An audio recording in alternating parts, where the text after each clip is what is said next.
Assalamualaikum dalam sejahtera murid-murid. Apakah di dalam sihat? Sihat belaka.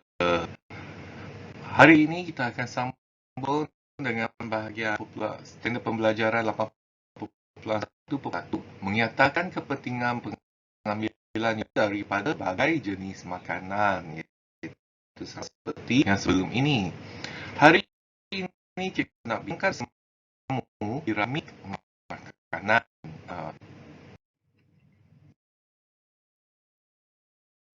Ini piramid yang ada di Mesir. Macam manakah bentuk piramid ini kita tengok? Piramid berbentuk sebegini, di mana bawah dia besar, atas dia kecil. Kita tengok bahagian bawah besar kan. Manakala bahagian atas kecil. Jadi dari besar ke kecil. Kalau kita dari bawah ke atas, besar ke kecil, ya.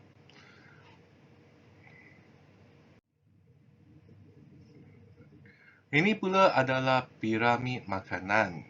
Jika murid-murid tengok kebanyakan buku, dia akan berikan piramid makanan ini. Dan jikalau kamu Google, kamu akan banyak berjumpa dengan piramid makanan ini. Mari kita tengok piramid makanan ini. Di bahagian bawah piramid ini, makanan yang mempunyai nutrisi apa yang banyak? Ya, karbohidrat. Manakala di aras yang lebih tinggi sikit, makanan jenis apa yang ada di sini? Sayur-sayuran dan buah-buahan, kerana dia membawa nutrien vitamin yang banyak. Manakala yang di sini, daging dan hasil tenusu yang membawa protein yang banyak, dan atas sekali adalah lemak. Kenapa ia disusun sebegini ya? Mari kita tengok. Yang di bawah sini maksudnya kita harus makan dengan paling banyak, iaitu makanan yang tinggi dengan karbohidrat seperti roti, nasi, mi dan sebagainya. Ya, kenapa? Sebab kita perlukan tenaga untuk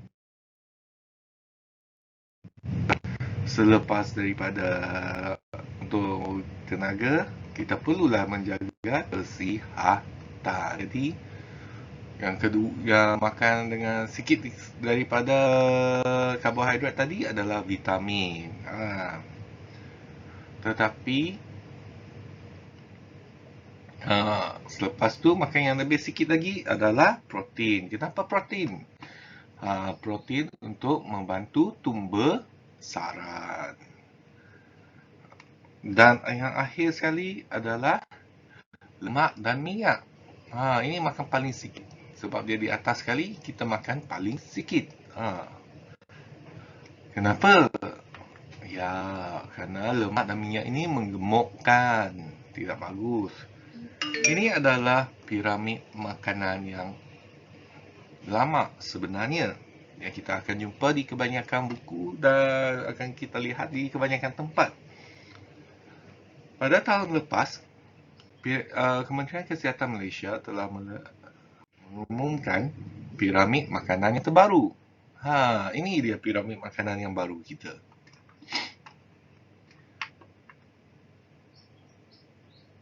Piramid yang baru ini, di bahagian paling bawah piramid ini merupakan sayur-sayuran dan buah-buahan. Kenapa? Ya, sayur-sayuran dan buah-buahan membekalkan kita vitamin, serat dan juga zat galian. Jadi ini adalah penting untuk menjaga kesihatan. Lebih penting daripada karbohidrat. Kita harus makan sayur-sayuran dan buah-buahan paling banyak, lebih daripada kita makan nasi. Kenapa ya? Kerana kehidupan sekarang, nanti saya akan terangkan kenapa ya. Manakala di sini karbohidrat. Lepas karbohidrat adalah daging dan juga hasil tenusu ataupun produk tenusu. Dan yang terakhir sekali masih juga di sana lemak, minyak, gula dan garam. Baik. Apakah perbezaan piramid makanan lama dengan piramid makanan baru ini? Ya, dua aras yang paling bawah tu yang berubah. Vitamin dan karbohidrat bertukar kedudukan. Sebelum ini dulu orang kata kita perlu banyak tenaga. Jadi karbohidrat berada di bahagian paling bawah. Sekarang kita perlukan vitamin dan sayur-sayuran, vitamin yang banyak untuk menjaga kesihatan. Jadi vitamin ini kita harus makan lebih banyak. Jadi Kementerian Kesihatan Malaysia telah membukakan tempat dan memperkenalkan piramid makanan yang baru ini. Soalan saya ialah kenapa vitamin dan karbohidrat ini dalam piramid makanan yang baru ini telah bertukar tempat daripada yang lama? Cuba kamu fikirkan sebentar. Apakah nutrisi yang dibekalkan oleh karbohidrat? Apakah kegunaan karbohidrat? Apakah kegunaan vitamin? Ya, karbohidrat membekalkan tenaga. Vitamin menjaga kesihatan. Baik. Apa yang berlaku jikalau tenaga yang dibekalkan oleh karbohidrat tidak digunakan? Apa yang akan jadi kepada tenaga tersebut? Karbohidrat tu akan bertukar menjadi apa? Ya, karbohidrat tu akan bertukar menjadi lemak. Ya. Apabila dah berlemak, kamu jadi gemuk lah. Jadi oleh sebab tu, karbohidrat dan vitamin bertukar tempat. Kerana pada zaman sekarang, jarang orang memerlukan tenaga yang banyak sepanjang hari kerana kebanyakannya orang sekarang kerja duduk. Dia duduk saja dan kerja betul. Contohnya, duduk di pejabat lah, duduk di dalam kereta lah, dan sebagainya. Tidak seperti orang zaman dulu di mana kebanyakan orang memerlukan tenaga yang banyak kerana mereka adalah pekebun, penoreh getah dan sebagainya. Oleh sebab tu, vitamin dan karbohidrat bertukar tempat.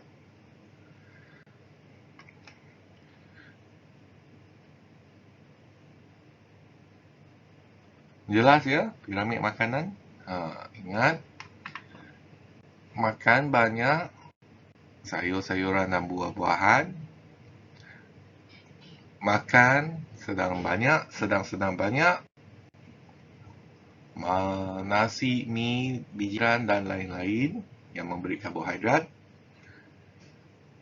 Jangan lupa daging dengan susu dan produk tenusu dan ikan. Dan makanlah sikit sahaja minyak, gula dan garam, ya. Jangan makan banyak. Jadi apa yang saya mahu kamu buat hari ini? Hari ini kamu akan melukiskan piramid makanan 2020. Lukiskan dalam bentuk kamu sendiri. Tapi mesti bentuk piramid lah. Kalau tidak, macam mana jadi piramid makanan? Jadi macam mana kamu nak hiaskan, macam mana kamu nak buat piramid makanan 2020 ini? Itu bergantung dengan kreativiti kamu. Saya memberi kebebasan untuk kamu membuat dia Kamu boleh lukis sendiri di atas kertas kah, lukis dalam buku latihan kah. Kamu nak lukis buah-buahan, buah apakah dan sebagainya. Makanan berkarbohidrat, kamu nak lukiskan apa. Jadi itu semua saya berikan kebebasan kepada kamu. Yang penting kamu menghasilkan sebuah piramid makanan 20-20, di mana di bawah dia merupakan sayur-sayuran dan buah-buahan yang mewakili vitamin, nasi dan biji jiran yang kedua yang mewakili karbohidrat, produk tenusu yang mewakili yang seterusnya, dan yang paling atas sekali ialah lemak, gula dan garam. Boleh buat kan? Baik. Jadi kita dah mengkaji piramid makanan hari ini. Jadi mari kita ingat kembali. Jadi kesimpulannya, piramid makanan adalah panduan asas untuk memastikan kita mendapat nutrisi yang mencukupi. Kita mendapat pelbagai nutrisi yang mencukupi. Jadi berapa banyak apa yang kita perlukan.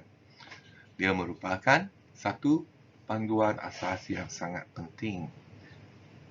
Di sini saya ingin menambah, sebenarnya keperluan nutrisi seseorang tu boleh berubah mengikut keadaan.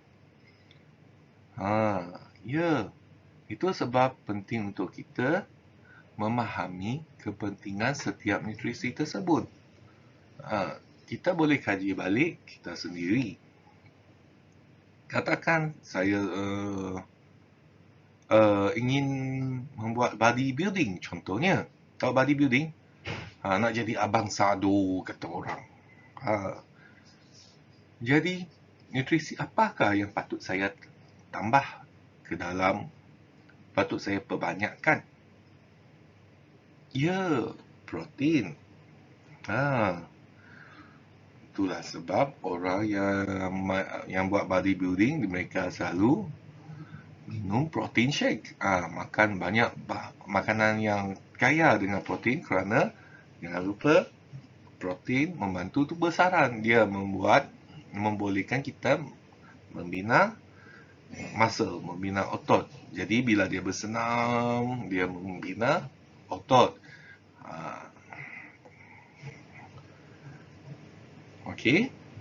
Jadi ada juga perubahan nutrisi yang tidak ikut mati-mati ikut piramid makanan. Piramid makanan merupakan satu panduan asas.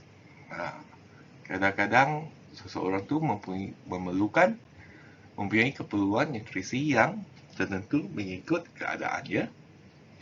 Jadi setakat ini sahaja daripada saya. Terima kasih kerana menonton dan mengikuti PDPR kita pada pagi ini. Assalamualaikum dan bye-bye.